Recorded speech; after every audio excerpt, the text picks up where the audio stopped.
Imagine a machine that could detect over 100 diseases from a single drop of blood. No needles digging into your arm, no vials being filled one after another, no waiting days or even weeks for lab results to come back. Just one tiny prick on your fingertip, and within minutes, a complete picture of your health right there on a screen. It sounds like something out of a science fiction movie, the kind of gadget you'd expect to see in a futuristic hospital decades from now. But one young woman convinced the world that this future had already arrived. She convinced some of the smartest investors, the most powerful political figures, and the most successful business leaders on the planet that she had actually built it. And they believed her so completely that they poured $9 billion into her company. Her name was Elizabeth Holmes, and her company was called Theranos. The only problem, the one detail that would eventually unravel everything, was that the machine never worked. Not reliably, not accurately, not in any way that could be trusted with a single human life. This is the story of one of the biggest frauds in the history of Silicon Valley. A story where ambition, charisma, and a truly convincing dream managed to override science, medicine, and basic common sense for over a decade.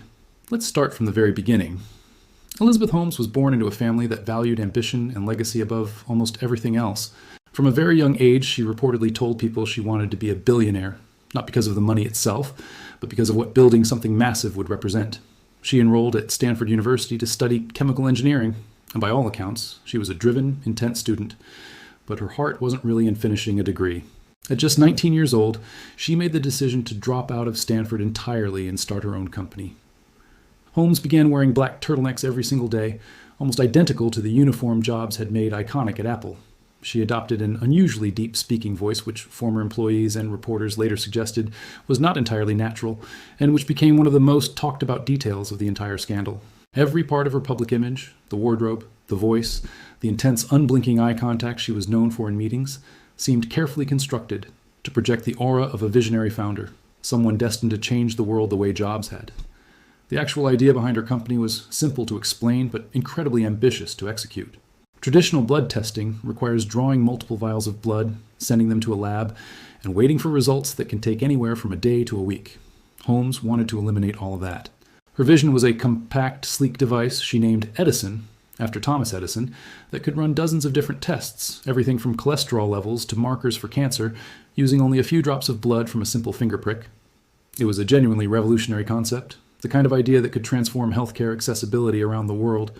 And that promise, that vision of the future, was so compelling that people started writing checks before anyone truly verified whether the technology actually existed. Theranos was founded in 2003, and for years it operated quietly, largely out of the public eye, supposedly refining its technology behind closed doors. But here's the twist that would define the entire saga. The technology never actually reached the level of accuracy and reliability that Holmes claimed. Despite this, her ability to tell a compelling story remained extraordinarily powerful. Powerful enough that she assembled a board of directors that looked like a who's who of American power.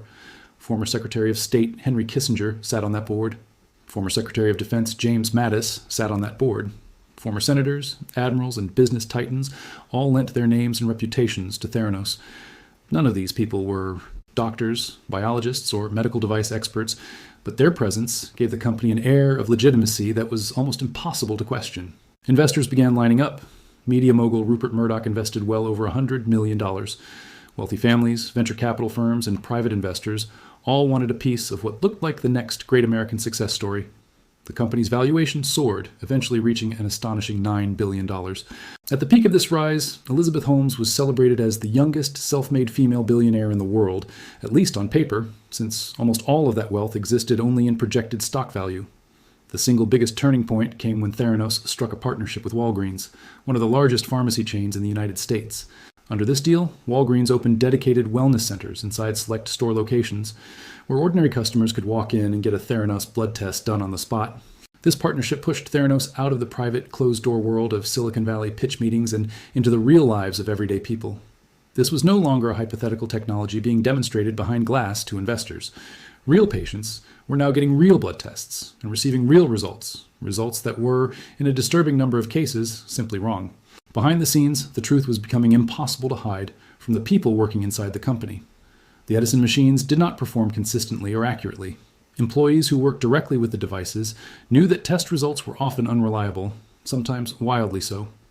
In many instances, rather than using their own proprietary Edison machines, Theranos secretly ran patient blood samples through traditional, commercially available lab equipment made by other companies, quietly diluting the tiny blood samples to make them compatible with these third-party machines. They then presented these results to patients and doctors as though they had come from Theranos' own revolutionary technology. This elaborate illusion might have continued for even longer if not for the persistence of one investigative journalist, John Carreyrou, working for the Wall Street Journal. Carreyrou began receiving quiet tips from sources inside the company, former employees who had grown deeply uncomfortable with what they were witnessing, people who feared that patients were being put at real medical risk because of technology that simply did not work as advertised.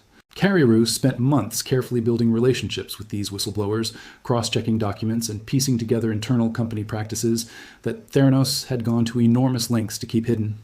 Slowly, a clear and damning pattern began to emerge. The core technology that Theranos had built its entire brand around was, in essence, largely fake. The demonstrations shown to investors, journalists, and potential partners were frequently staged or manipulated to make the Edison machine appear far more functional than it actually was. Employees who raised internal concerns about accuracy or safety were often pressured into silence, intimidated with aggressive legal threats, or simply pushed out of the company entirely. In 2015, Carreyrou published his first major exposé, and it landed like a bombshell across the tech and medical industries. The report revealed that Theranos ran only a small fraction of its blood tests on its own actual devices. The overwhelming majority of tests were quietly conducted using modified traditional machines from other manufacturers, machines that had been secretly altered to accept minuscule blood samples, a workaround that frequently compromised the accuracy of the results. Holmes did not go quietly. She appeared on television, gave interviews, and forcefully denied the allegations, insisting that the reporting was flawed and that her company's technology was sound. But Carreyrou had documentation, sources, and evidence, and he continued publishing follow-up reports. Slowly, other journalists, medical regulators, and nervous investors began taking a much closer look at what was really happening inside Theranos. As the investigation deepened, government regulatory agencies stepped in. The Centers for Medicare and Medicaid Services, known as CMS, conducted formal inspections of Theranos' laboratory facilities. What they found was alarming. The inaccuracies weren't small technical glitches. They represented serious, direct threats to patient safety. Investigators documented real cases where patients received devastating incorrect results. Some healthy patients were told they might have cancer, triggering unnecessary panic, additional invasive testing, and severe emotional distress. Others, with genuine, serious underlying conditions, had those conditions go completely undetected because the faulty machines produced falsely reassuring readings. CMS responded by revoking Theranos' laboratory operating license and banning Elizabeth Holmes personally from owning or operating any medical laboratory for a period of 2 years. Around the same time, the Securities and Exchange Commission opened its own investigation into fraud, focused specifically on the fact that Holmes had knowingly provided investors with false and misleading claims about the company's actual technological capabilities in order to secure funding. By 2018, the collapse was total and irreversible. Walgreens formally terminated its partnership with the company. Investors who had poured in hundreds of millions of dollars demanded their money back, only to discover that most of it was already gone, spent on operations, legal battles, and maintaining the illusion for as long as possible. Hundreds of employees were laid off. Eventually, Theranos was formally and permanently dissolved. A company that had once carried a paper valuation of $9 billion was reduced to essentially nothing, and virtually none of the investor money was ever recovered. But the story did not end with the company's collapse. Federal prosecutors filed serious criminal charges against Elizabeth Holmes and her former business partner and boyfriend, Sunny Balwani, accusing them of multiple counts of wire fraud and conspiracy to commit fraud. The subsequent legal battle stretched on for years, filled with delays, procedural fights, and intense media coverage. At trial, Holmes's defense team pursued an interesting strategy. They argued that she had genuinely, sincerely believed in her technology's potential, that she was inexperienced and naive rather than deliberately deceptive, and that the failures were the result of an ambitious young founder in over her head, not a calculated criminal scheme. Her defense even brought up allegations of psychological abuse by Balwani during their relationship as part of the broader narrative. However, the jury reviewed an overwhelming volume of evidence: internal company emails admitting to inaccuracies, records of manipulated investor demonstrations, and damning testimony from former employees who described a workplace culture built on secrecy, fear, and deception. In January 2022, the jury found Holmes guilty on multiple counts of defrauding investors. In November 2022, she was formally sentenced to 11 years and 3 months in federal prison.